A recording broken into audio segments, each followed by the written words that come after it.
Die Welt schreit nach einem experimentellen Titan-Schiff, aber hier war es nicht die einzige Maschine, die Menschenleben mit in die Tiefe nahm.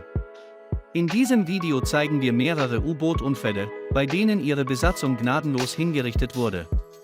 In einem U-Boot in den Tiefen der Ozeane zu sein, ist ungefähr dasselbe wie im Weltraum oder am Himmel. Nur die Maschine schützt sie vor der unerbittlichen Umgebung draußen. Ein U-Boot-Unfall ist immer schwerwiegend, und wir sollten diese Branche im Rahmen von Katastrophen nicht vergessen. Das U-Boot US Strasser forderte die meisten Opfer, nämlich 129 Mann. Es war ein nuklear betriebenes Militär-U-Boot der US-Marine. Das U-Boot wurde ursprünglich zum Auffinden und Zerstören sowjetischer U-Boote entwickelt und 1916 in Dienst gestellt. Es war damals der Stolz des US-Militärs, weil sie tiefer einsteigen konnte als ihre Vorgängerin. Das U-Boot war mit neuer Technologie wie einem 3D-Niederfrequenzradar und einem Triggerkampfkontrollsystem ausgestattet, hatte aber großes Pech, da es vor diesem tödlichen Unfall andere Probleme hatte. Zuerst hatte er Probleme mit dem Antrieb und dann musste er sich nach einer Kollision mit dem Rekorder einer umfassenden Überholung des Rumpfes unterziehen. 090419163 Der Tresor unter dem Kommando von Lt. John Wesley Harvey ließ die Gitarre am Morgen im Start zurück von Maine. Nach einer Reihe von Reparaturen sollte das U-Boot mehrere Tests absolvieren, darunter einen Tauchgang bis zu einer maximalen Tiefe von 400 m. Es war die Feldlerche, die sie an der Oberfläche versorgte. Das U-Boot sollte langsam abtauchen und alle 30 m anhalten, um alle Systeme zu überprüfen. Als sich der Mülleimer seiner maximalen Tiefe näherte, erhielt Skylar von der Spur eine scheinbar unverständliche Nachricht. Es geschah durch akustische Kommunikation unter Wasser. Der Bericht sprach von Problemen und einem schlechten Blickwinkel. Es war auch offensichtlich, dass das U-Boot versuchte aufzutauchen. Schließlich ertönte nur noch die Nummer 900 und dann Stille. Die Frage, ob man auf dem U-Boot alles unter Kontrolle habe, konnte am Nachmittag nicht beantwortet werden. An diesem Tag wurden 15 Schiffe abgefertigt und am Abend wurden die Familien der Opfer darüber informiert, dass ihre Angehörigen nicht überlebt hatten. Diese Tragödie wurde ernst genommen und sogar IJF Kennedy ordnete an, dass Flaggen auf Halbmast gehisst werden sollten, um das Andenken an die Besatzung des U-Bootes, das Wrack des U-Bootes, zu ehren. Sie fanden aber nicht alle. Sie wurden erst 19.164 mit Hilfe von Trieste gefunden, nachdem sie fotografiert worden waren. Man begann mit der Untersuchung des Wracks, da das U-Boot in einer Tiefe von 25-60 m lag, es daher nicht vollständig aufgenommen werden konnte und aufgrund des Drucks zudem fast nicht wieder zu erkennen war. Natürlich kam nach und nach alles ans Licht. Kurz nach dem Kommunikationsverlust mit dem U-Boot war ein niederfrequentes Geräusch zu hören, das später als Implosionsprozess identifiziert wurde. Die Informationen wurden erst kürzlich freigegeben, sogar Ballard. Er gab zu, dass die Suche nach der Titanic nur ein Deckmantel für die Suche nach 2 U-Booten war und um zu überprüfen, ob die Untersuchung tatsächlich zu dem richtigen Ergebnis gelangt war. Eines dieser U-Boote war der Auslöser der EUs, daher unterliegt es immer noch der Geheimhaltung. Es ist wahrscheinlich nicht überraschend, als Ballard und sein Team dorthin gingen, um zu untersuchen, ob Strahlung aus dem Wrack austrat und es versenkte. Nach veröffentlichten Unterlagen kam es zu einem Rohrbruch und Salzwasser gelangte an die Kabel. Diese waren nicht ausreichend isoliert, was natürlich zu einem Kurzschluss und einer Abschaltung führte. Dadurch wurde das Atom-U-Boot unkontrollierbar und sank leider in größere Tiefe. Ein Teil des Schiffes wurde überflutet und implodierte. Also brach das U-Boot in sich zusammen. Die Marine begann daraufhin mit der Arbeit an neuen Regeln für U-Boote, allerdings ging die Arbeit schleppend voran und bereits 1916 kam es zu einem weiteren Unfall. Der US Skorpion war ein weiteres Atom-U-Boot und auch die beiden, nach denen Ballard und sein Team suchten. Dieses U-Boot wurde 1916-017 Jahre lang erfolgreich in Dienst gestellt. Und auch das U-Boot gewann 1916 mehrere Auszeichnungen und wurde einer Überholung unterzogen, die nur als Überholung eingetragen wurde. Statt einer Komplettreparatur erhielt es nur Notreparaturen, da der Kalte Krieg andauerte und der Druck enorm war, musste das U-Boot vor allem deshalb in Dienst gestellt werden, weil es ein Atom-U-Boot war und es auf seine Art und vor allem bahnbrechend war erforderlich. Bezeichnenderweise war das System, das den Thrasher-Absturz verursachte, bei der US Skorpion nicht repariert, obwohl behauptet wurde, dass es von 19.157 bis Mai einwandfrei funktionierte. Bei 19.168 U-Booten kam es zu Unannehmlichkeiten wie mechanischen Störungen, Freonaustritt aus Kühlsystemen oder elektrischen Bränden. Skorpion wurde damit beauftragt, die Aktivitäten der sowjetischen Marine im Atlantik vor dem schicksalhaften Mai zu beobachten. Das U-Boot verschwand Ende Mai auf der Rückkehr von einer Einsatzkreuzfahrt im Mittelmeer. US Skorpion meldete seine Position 210519168 und sagte, dass nichts passiert und alles in Ordnung sei. Aber am 27.05. sollte er nach Norfolk zurückkehren. Was nicht passiert ist. Die US-Marine startete eine umfangreiche Suche, jedoch ohne Erfolg. Aus diesem Grund wurde das U-Boot Mai 2006 in Anführungszeichen mit gekennzeichnet. Das vermutlich verschollene Wrack des U-Boots wurde erst im Oktober gefunden. Dies führte natürlich zu vielen Theorien, von denen jede eine Rache der Sowjets war. Zwei der aufgestellten Theorien sind die Theorie des heißen Torpedoabschusses und die Torpedoexplosion in der Theorie des Torpedoabschusses. So oder so bedeutete es für die 99 Menschen an Bord erneut eine Implosion und den Tod, natürlich gab es Verluste auf beiden Seiten. Brigaden sowohl der US-Marine als auch der russischen Marine direkt nach der Markteinführung. Bei der Zahl der Opfer liegt das russische Atom-U-Boot bei 141. Die Kirk wurde 19.194 in Dienst gestellt, es handelt sich also um einen modernen U-Boot-Typ. 19.195 wurde das U-Boot sogar von einem orthodoxen Priester geweiht.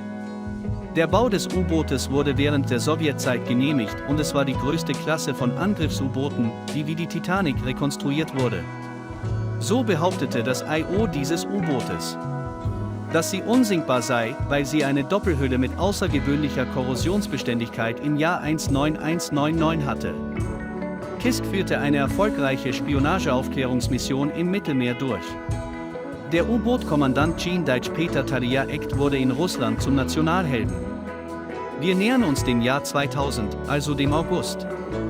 In diesem Zeitraum sollte die größte Marineübung nach dem Zerfall der SSRDA stattfinden. Sie hieß Summer X-Risk und nahm auch an der Übung für das U-Boot K141 KJ-Disk teil, die am 8.12.2000 begann.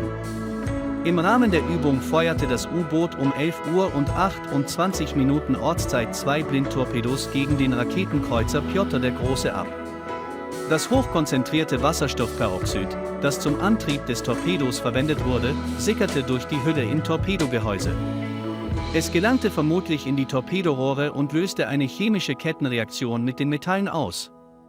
Darin ereignete sich eine Explosion, die der Belastung von 100 bis 250 Kilo TNTA entsprach, und es wurde auch ein Erdbeben mit einer Stärke von 1,5 bis 2,2 auf der Richterskala registriert.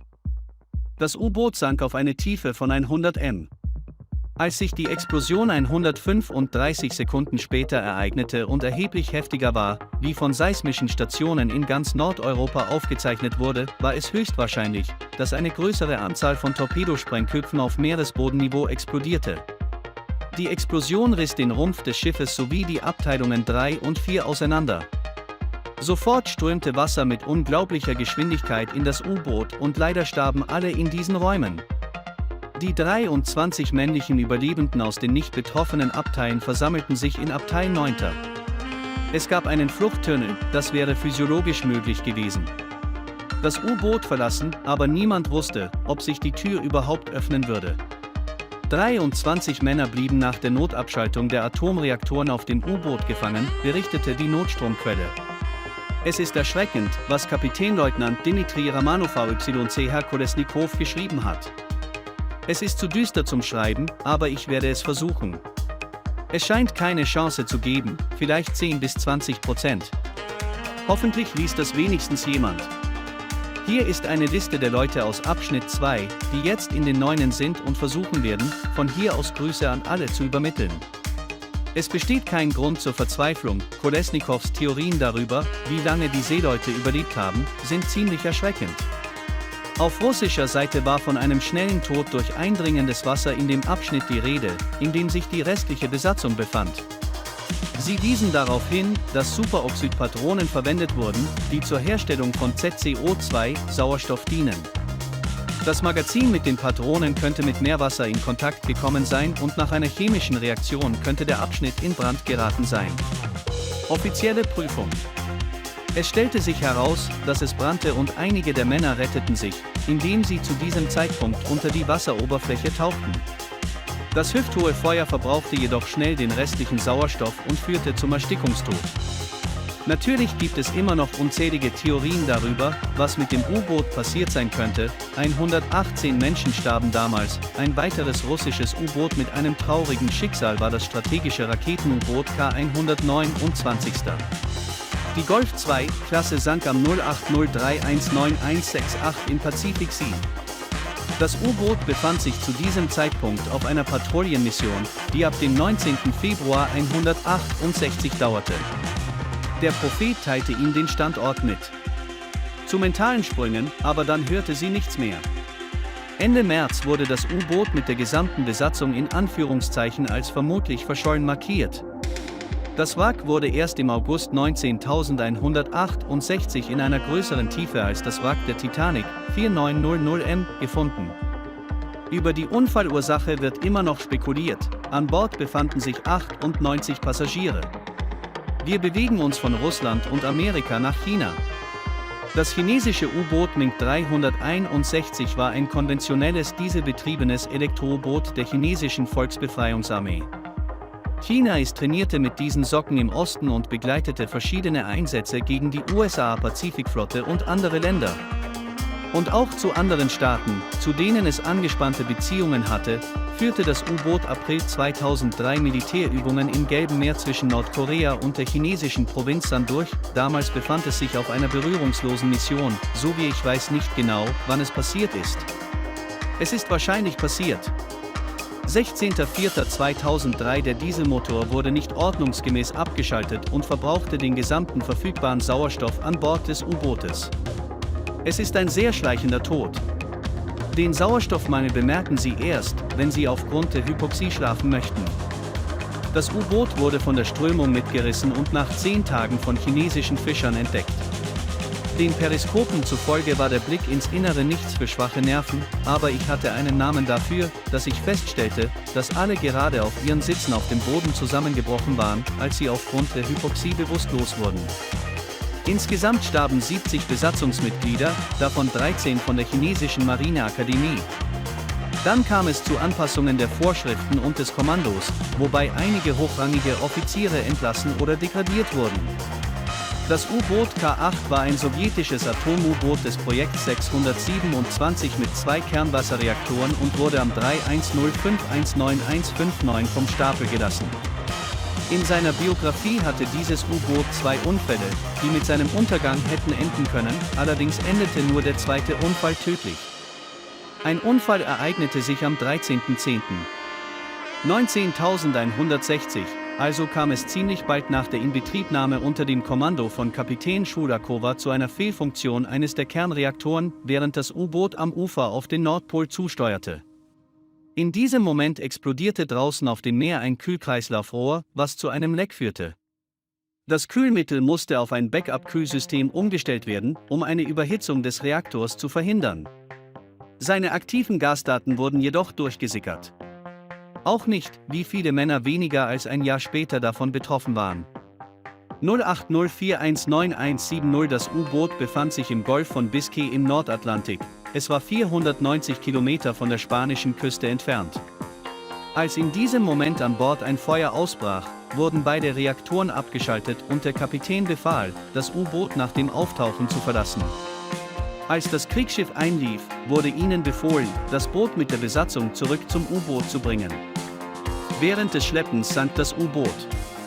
Ein Teil der Besatzung wurde evakuiert, bevor das U-Boot auf eine Tiefe von 4,680 m sank, während 52 Männer bei dem Einsatz an Rauchvergiftung durch das Feuer und die umstrittene Rettungsmission starben. Unter ihnen war der Kapitän des russischen U-Bootes K-152. Es war ein Angriffs-U-Boot der Akula-Klasse und, wie wir hier schon mehrfach gesehen haben, wiederum atomar angetrieben. 11.08.2008 Das U-Boot war auf Übung. und sie führte Tests in der Bucht von Peter dem Großen durch. Der Unfall ereignete sich um 20 Uhr und 30 Minuten Ortszeit während eines Unterwassertestlaufs.